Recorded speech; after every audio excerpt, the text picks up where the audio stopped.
Thank you, Sir Danilo, for that introduction. And good evening, everyone.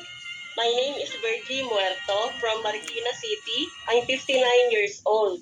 So, we joined Riway way back 2019. So, parang 6 years na po kami sa Riway. And then when we joined, we don't have any health condition. It's just happened that my church mate introduced me the product. And that time, sinabi lang po niya na sis, stem cell for reverse aging. Kasi nga, alam niya po na wala kaming health condition. By the way po pala, before I proceed, I would like to acknowledge the presence of all our participants. Nakita ko po doon sa meron po tayong participants from Budapest, Hungary. So welcome po sa ating Zoom meeting po. And then, thank you din po, Ma'am Cyril and Sir Joel Gamas for the opportunity and privilege na to be part of this Zoom meeting and to share our testimony dito po sa ating Zoom meeting to everyone. So, welcome po from Budapest, Hungary. So, yun po. And then, tutuloy ko po yung testimony po namin. So, that was 2019 when we joined. Out of pakikisama lang. Yun nga po, I don't have any health condition that time. Sinabi lang po nung sinigang. friend ko na it's a reverse aging.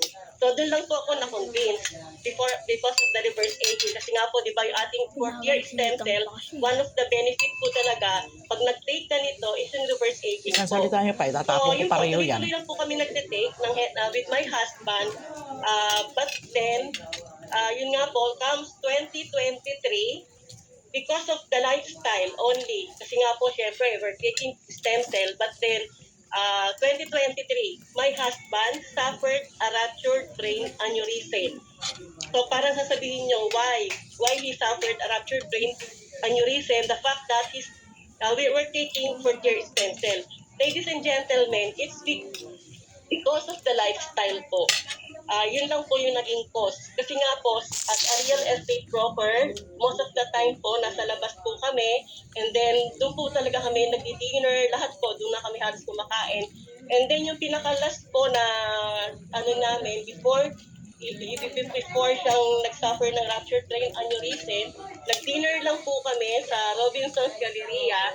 And then, ang kinain lang po niya is 3 cups of rice, 1 order of papaitan, and 1/4 lechon. Yun lang po ang kinain niya. And then, nung gabi po, pagdating po namin sa bahay, at 10 p.m., nag-midnight snack pa po siya. Ang kanya pong midnight snack is chocolate, chicharon, and coke. Yun lang po.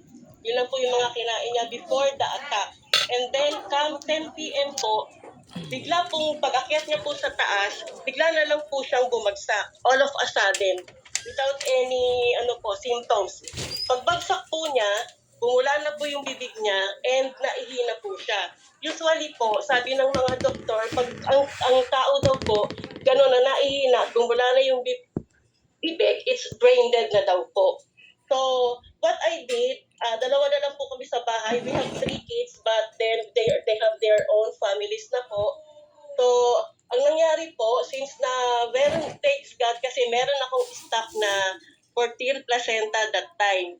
So, ang ginawa ko po, bumaba po ako, and then kumuha po ako ng 4-year placenta, ginupit ko po yung dulo nun, and pinatak ko sa ilalim ng dila ng husband ko. Since na wala na nga po siyang malay, hindi siya makakatake, ang ginawa ko po, yun po, since it's an oil po, sublingual po yung ginawa ko. Pinatak ko 6 capsules, parang sabi ko, first aid po ang ginawa ko. Kasi sabi ko nga, Lord, sabi ko, help us.